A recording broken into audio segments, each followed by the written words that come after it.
All right, how you doing today? Well, today we're going to be working on one of my vehicles, my shop truck. That one right out there is the speedometer cable stopped working on it. It was starting to bounce quite a bit. I've watched it do it, and I was thinking maybe it was the speedometer gauge itself. And, you know, I have a buttload of those on the shelf. I've got probably 10 different instrument clusters for the full-size Jeeps. However, when I got around to looking at it, pulling the cluster out to see if I needed to replace it, I found this.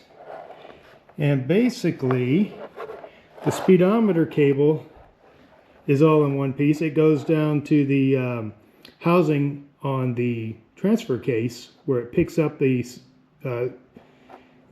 gear to spin the cable. And the little nylon Delron tit that goes into the instrument is broken. So that's what needs to be replaced, and that's what we're going to do today. See how easy it goes. And while we're at it, this is the BJ's replacement speedometer cable. So we're going to check that to make sure it's the right length before we even try to install it.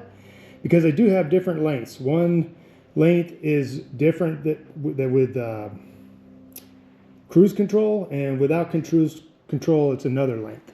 So I don't have cruise control, so this is the shorter version. But we're also going to look at BJ's rear light lens replacement. Looks like it's decent quality, looks pretty decent to me.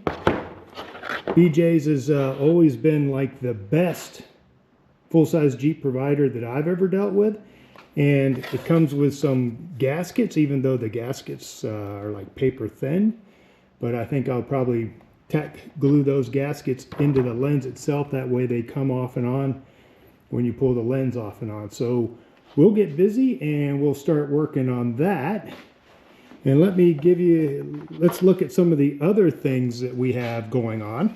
If you take notice here, I'm finishing up on a set of rock sliders, spring slider boxes, and these are really, really heavy duty.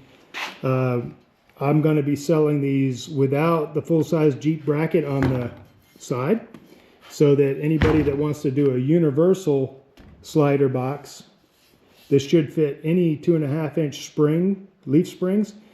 So I'll be selling them as a universal, and I'll provide a bracket for the ones that are part of the full-size Jeep long travel front suspension. But if you look, I mean, if you're worried about dinging up your boxes, these things are crazy strong. I mean, they're basically 3/4 of an inch thick on the sides. There's going to be a plate that goes across the rear to tie it in so that it won't fold. And there's going to be a plate in the front that ties it in so it won't fold.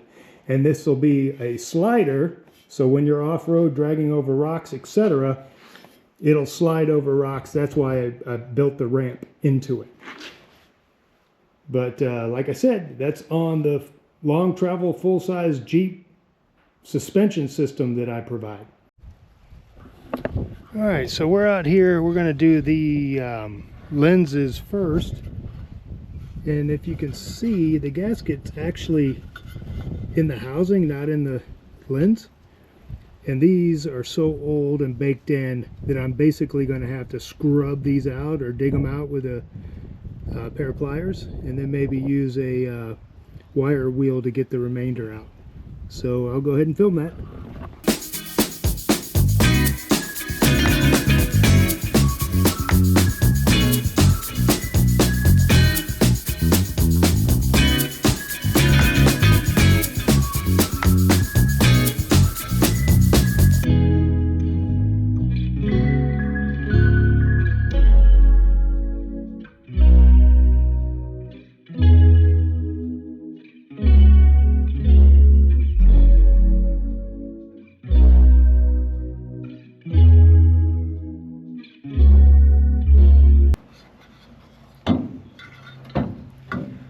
Alright, so let me see what I can find when it comes to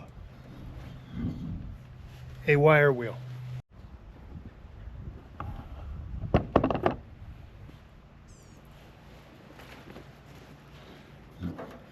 Alright, so basically you've got a 1/4 inch steel brush and my Ryobi, and I'll go right in there, in that seam, get that stuck on stuff out of there.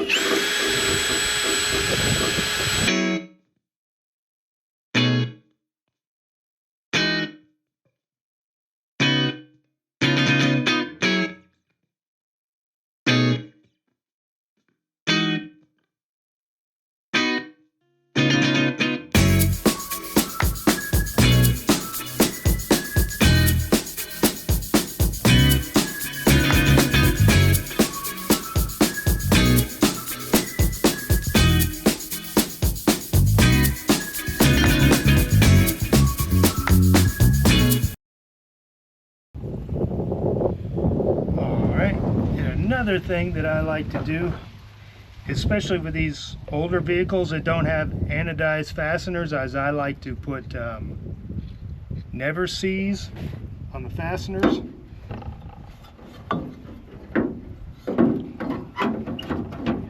Because chances are it's going to be me taking it apart the next time, and I don't want to have to fight rusted fasteners. When I was working in the factories and we took a motor, electric motor apart or whatever it might be, always put it back together with never seize, because they do not come apart when they're in a toxic environment. And I'm also going to include that in these fasteners. All right, so let me get some glue and we'll get that piece back in there, or that gasket, and then the lens.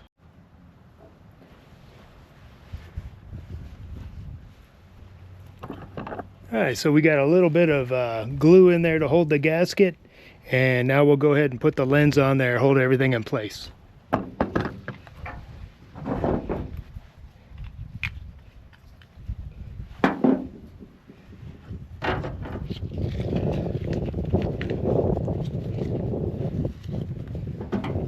Man, I don't know what they seal these packages with. Holy cow, man. This is like child-proof container stuff. Okay, and like I said, I'm going to dip each one with a little bit of anti-seize.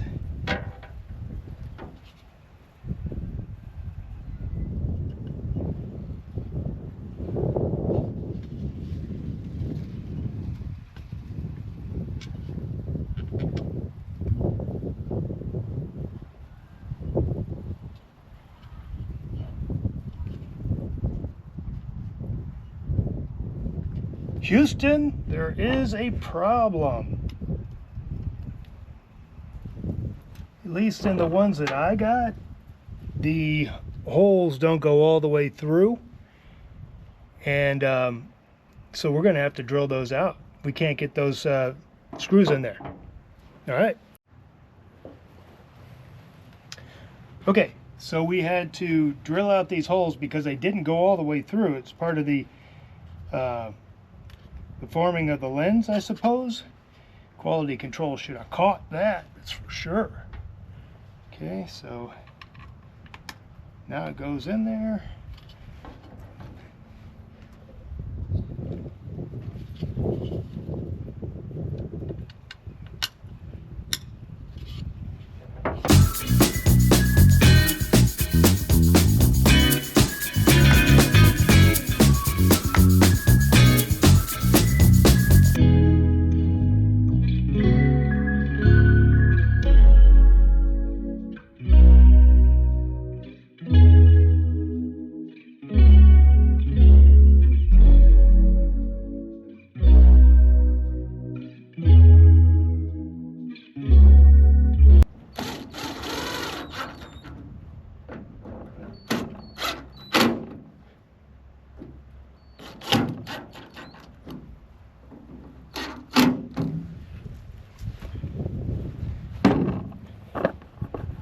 side. So that's what we got. Looks real good, looks new. Lord willing, they're UV tolerant and they'll last a long time. And we have another project that we're going to do next, where we're going to put in these large LED backup lights. We'll cut those holes, we'll put them in the front and the back. Of course, in the front they won't be backup lights, but they'll be spotlights for driving. But hang in there and we'll get to the next steps, and we'll also finish up on the speedometer cable.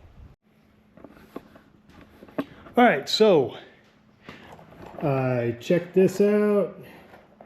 It is the right length.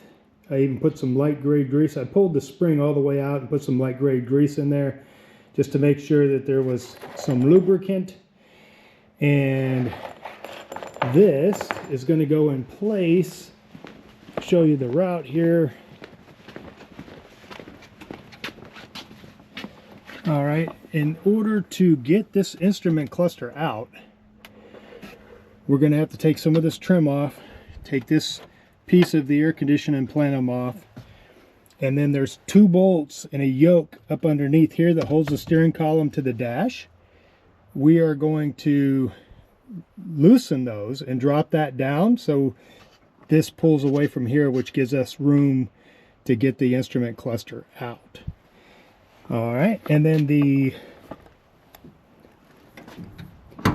cable, the speedometer cable,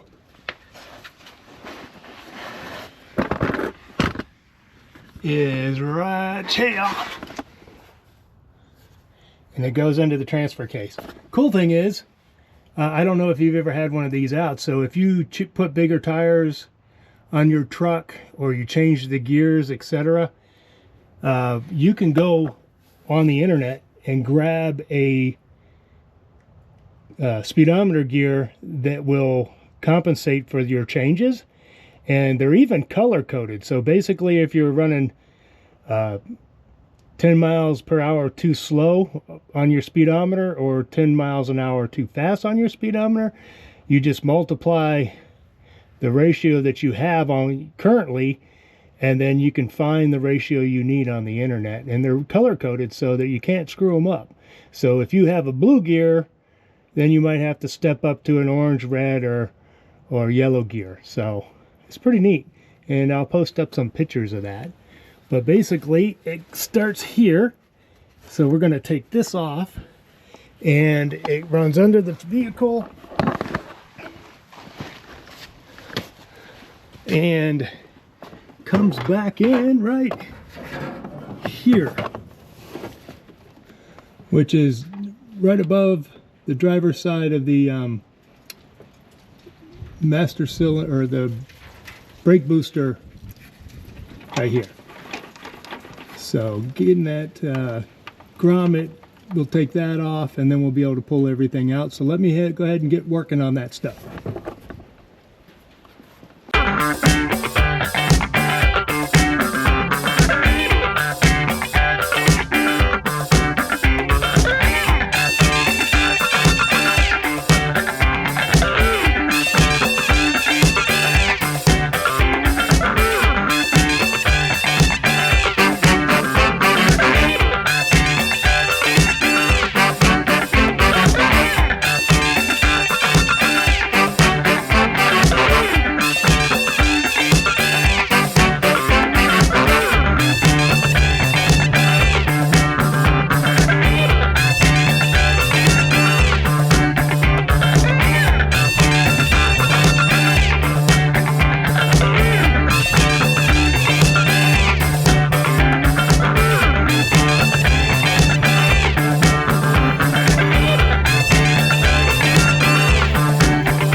right, now we'll start pulling the trim off the dash there so that we can get underneath it and get to that yoke.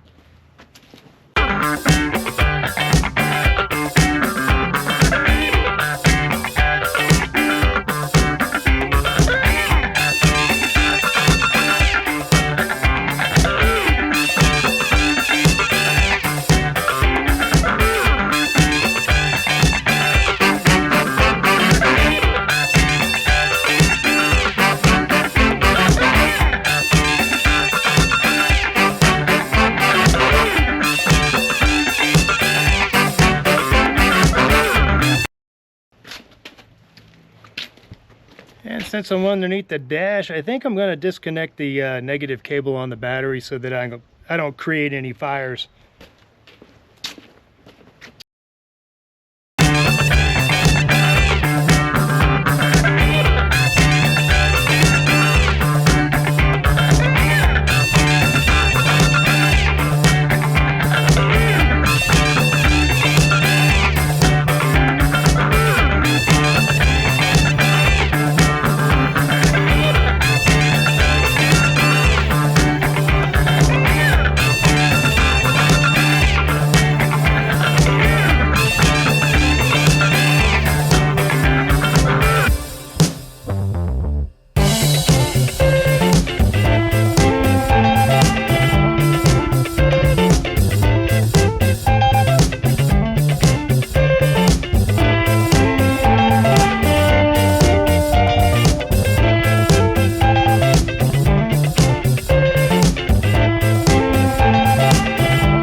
All right, let me show you where we're at.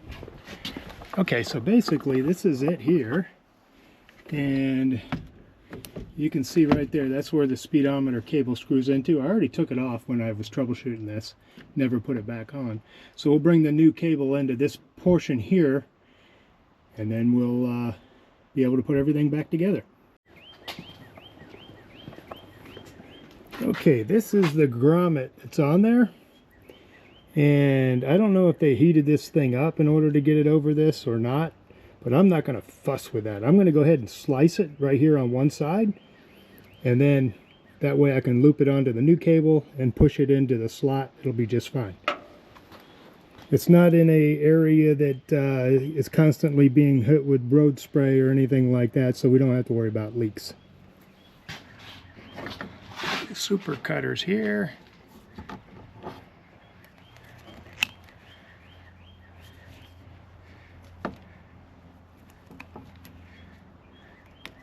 There we go, and that peels off. And the whole thing comes out. And this one's, you can see this one's been in here for a while. It's pretty chewed up. I don't know if it's the original or not. Very well could be. Let's go to do something new, put something new in. Okay, let's look at this here. Get the battery hooked back up. If you like these heavy duty custom wire and cables, look it up. I have a video on it, putting that stuff together. And if you look here, the unit is that bushing has been pressed back in. The dash is all back together, so we're ready to start this thing and turn the wheels to see if the speedometer works. GoPro, stop recording. Alright, I ain't got time for a test drive, so this is how you do it. Redneck style. Alright, we jacked up the bank.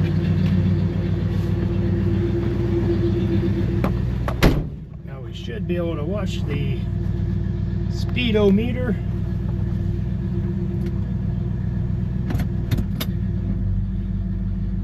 Okay. Look at that. Works fine, lasts a long time.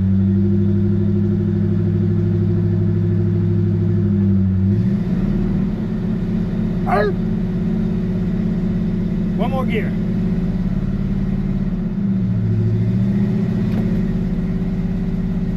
Arr! It's the shifting and the tires barking as it shifts. It's back down to first gear.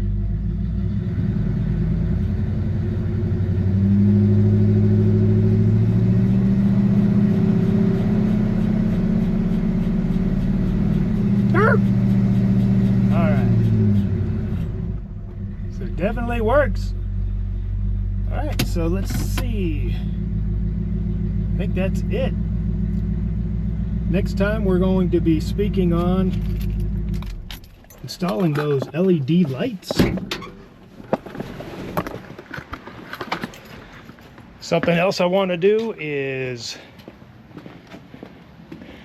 I've got a kit to install a Chrysler, or I should say AAM, which is Dodge Chevy, the heavy duty rear ends, 8-lug rear ends that fit in these trucks. The only difference is they're just a little bit wider. They're about 2 inches to 3 inches wider, so that's 1.5 inches on each side. But they come with disc brakes and limited slips. So that's what I've got in here now. I've got a video on it. However, I boogered it together. I didn't put the right spring pads on there. So I've got a kit that has all that stuff, and we'll put that in and market that product so that people want to get away from the Dana 44 or the Dana 60 and go to a 11.5 or 10.5 inch ring gear. It's easy to do. All right, Rock Lawrence out. GoPro, stop recording. All right, I don't know if you noticed these or not. I'm showing you now. These are our front shackle reversal brackets. These go on the front and allows you to move flip the spring around and put the shackles in the rear of your Jeep. Rides much smoother, you get better performance. This kit here is the beginning kit, and from here you can go to front shackle reversal. You can also go to the long travel suspension, by adding the longer springs and the slider boxes. But this is basically all you need. I can knock one of these kits out in about 2 hours. Anyone else should be able to knock it out on a Saturday. And we've got on the shelf here, we've got tow hitches, front receivers, etc., etc. And we've got our vacuum shift elimination kits, where it's basically a 229 all mechanical lever transfer case switch that eliminates all the vacuum stuff that you can't no longer get. All right, go pros, stop recording.